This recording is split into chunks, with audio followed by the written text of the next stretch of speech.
Hi everyone, my name is Jacqueline Shoemaker. I'm a nurse practitioner and owner of Winchester's Wellness and Weight Loss Clinic here in Winchester, Virginia, and we also have a clinic in Woodstock, Virginia. I'm excited to be part of the Adapt Live host event and quite honored. So I want to just start by maybe giving you a little background information about me. I am a family nurse practitioner. I have been in healthcare for nearly 20 years. Some people find that a little difficult to believe, but really within the past 20 years, I started as a nurse in the medical telemetry floor, the cardiac floor. I was seeing folks with high blood pressure, heart diseases. Then I transitioned to the intensive care unit, seeing even more complicated, even more sick patients. And it was really hard working in an ICU, seeing patients on ventilators, seeing patients who are critically ill. And I think, golly, there has to be another way. How do we prevent patients from being this sick? And even floating around and helping in the emergency departments and other very sick wards in the hospital, knowing that there's something going on. So I decided that I wanted to go back to school. I wanted to become a nurse practitioner, so it's a nurse who takes advanced education, and then I wanted to go into family medicine. And my goal was preventative medicine. How do I prevent disease? And that was really the focus of the nurse practitioner program we were in. So I really studied hard, worked hard. I came out of school with these grandiose ideas that I am going to cure the world. I am going to save everybody with, the thoughts and the ideas and the things that I'm teaching. So now I came out working in family medicine, and I see patients with diabetes. I see patients with heart disease, patients with high blood pressure. And then on a regular basis, I'm seeing these folks and I see that their weight increases, their blood pressure increases, their heart disease gets worse. And I just end up writing another prescription and another prescription, and things aren't improving the way that I had hoped. And so it led me to research and hunting, like there has to be another way. There has to be something else out there. And I came across Gary Taub's information and his research that he was doing. I came across Dr. Eric Westman and the work that he's doing at Duke University. And I just started following physician after physician, and their research and the information is out there and it's abundant and it's life-changing. We're just not talking about it as much as we should. So now I have the opportunity to work with patients to change their outcomes. Whereas before I thought, and many of us as healthcare professionals, we're quick to say, well, that patient's non-compliant. They're not listening. They're not following the guidelines and the directions I'm giving. That's the only reason they gain weight. That's the only reason their diabetes is not working, because certainly my advice is perfect. And it's not.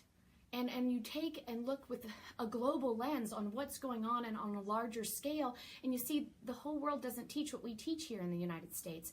So with this research, I was able to work at a practice in Northern Virginia, and now locally here in Winchester, we are able to reverse disease. We can help patients with their diabetes. We can help patients with their high blood pressure and their heart disease. And specifically, I recently helped a woman lose 130 pounds in 13 months. I helped another diabetic with 70 years old. He'd been on insulin for about 25 years, and within 3 weeks we were able to get him off of his insulin. Things that people would think were not possible. And you wonder, like, well, so how do we do this? And really, we're hosting this event here in Winchester at Shenandoah University, March 24th. The Adapt company is coming in. Dr. Eric Westman's coming to town, and Dr. Pavel Klein are all coming to town to share about how to heal disease through nutrition. And so I hope you guys can all make it to the March 24th event to hear the details, and we're all going to go into greater detail about that. But specifically today, I just want to kind of hit some broad strokes, some overviews on where we are with nutrition. And it kind of starts, with the United States. Almost 70% of us struggle with something, from that 5 to 10 pounds to the 50 or greater pounds that we need to lose. And if you think back for when we were children, and you could sit in a classroom full of 10 kids, were 7 out of the 10 kids struggling with weight? No. But you take those same adults and put them in a classroom, yes, 7 out of 10 of them are struggling in some capacity, and maybe it's with aches and pains, maybe it's with digestion, maybe it's with sugar or diabetes or cholesterol issues. So it really, begs the question, what's going on? What has changed? And we're really one of the very few countries to teach the My Healthy Plate in the food pyramid. So it makes you wonder why and where did those things come from? So one of the things we like to do is walk folks through that history and understanding of where we were and where we come from. And I think that's really important, because if you do follow the journey, it's just one where we've gotten a little misled and off track. So I'm going to grab my little note sheet here to help me out. But specifically, we are really caloric obsessed. Calories in, calories out. But if you really think about that, is a gallon of gasoline equal to a gallon of motor oil? They're equally measured. But in the body, they're burned differently, they're stored differently, they're used differently. In the car, they do different things. So certainly in the body, when you have a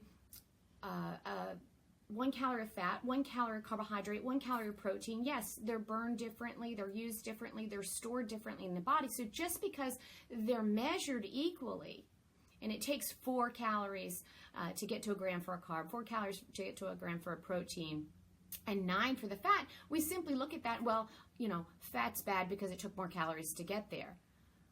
Well, that's not a great way to look at things, because they are burned differently. So the quality of those really matter, the quality of the nutrients that we eat. And you look back through history, our quality of food has significantly changed. The food that we eat isn't our grandparents' food. It has been genetically altered and grown and mass-produced and chemically processed. And there's things that have happened to our food that doesn't make it the same of what it was 30, 40, 50 years ago. So we do need to take some of these things into consideration, including hidden things and hidden sugars, and something as simple as baby formula. Here in the United States, we are now adding corn syrup as the first or second ingredient in baby formula. Something that was once considered sacred, we're now, tainting baby formula. So we wonder why 40% of the children in the United States struggle with weight. We need to look at what we're doing. Another piece I want to share is we're very much exercise obsessed, right? Calories in, calories burn. We've got to do all those things. But if you really think about it, many gyms didn't exist until 1970, and many countries today don't have a lot of gyms. Yes, it's very, very important to get up, to move, and to stay active. I'm not proposing that we all lie on the couch all day, but it's not always the end-all, be-all. And some people only look at exercise as being a resource for their health, and really, it really comes from nutrition. We need to look at that as being the primary issue, and then exercise certainly carrying it home for us. The other thing that could be impacting our health is alcohol. Alcohol breaks down to sugar, and that can affect us, and we've often heard the term beer belly and those sorts of things, so we need to be mindful of our alcohol consumption. That can really be problematic. There are some lower sugar alcohol options out there. Genetics play a role in our health and our wellness. Metabolism. Every decade of life, things tend to slow down. So usually around 30, our sex hormones start to change. Our estrogen and our testosterone levels start to dip down. And with those sex hormones dipping down, our ability to store fat then rises.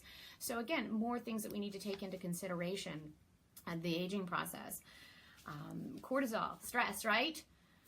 We are a stressed out culture. Run, run, run, go, go, go, do, kids, events, and sports, and homework, and dinner, and laundry, and all these things add up, and all this running around thrust our cortisol, our stress hormone up, and our body tries to balance that with more sugar. It gives us a little sugar to have the energy to do what we need to do, and then an abundance of insulin comes out, and all this extra insulin then takes and lowers that sugar, but it stores fat. And I don't know if you're familiar with really how the whole insulin sugar thing works, but many of us are trapped on this perpetual roller coaster.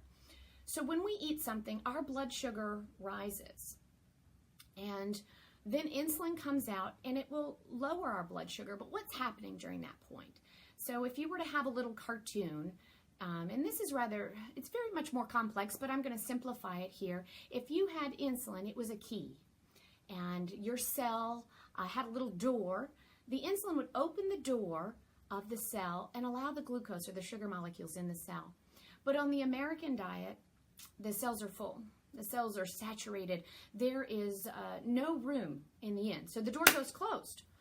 Well, what happens then, these sugar molecules are still out there. Your body's only allowed about 1 to 1.5 teaspoons of sugar at any given time.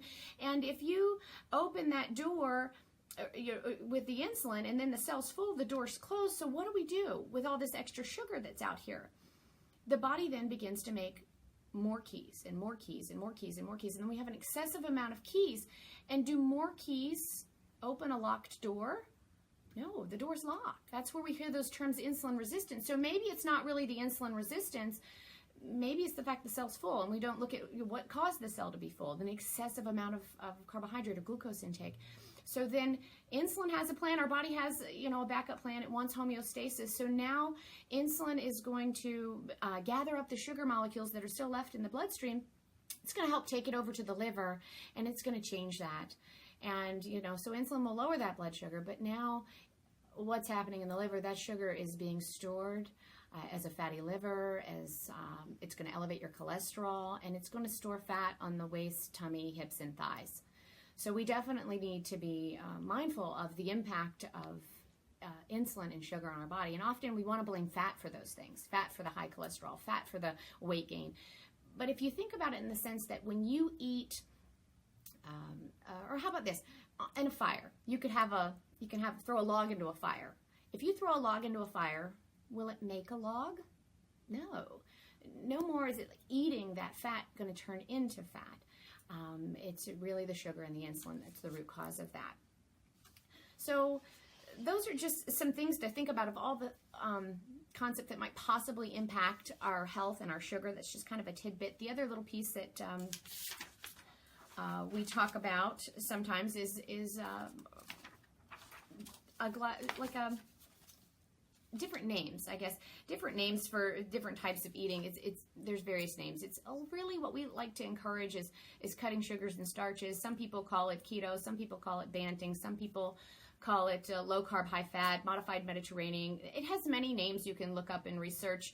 I don't like to get hung up on the terminology too much. I just really like to focus on a clean, healthy approach to eating and cutting out a lot of fake, man-made things.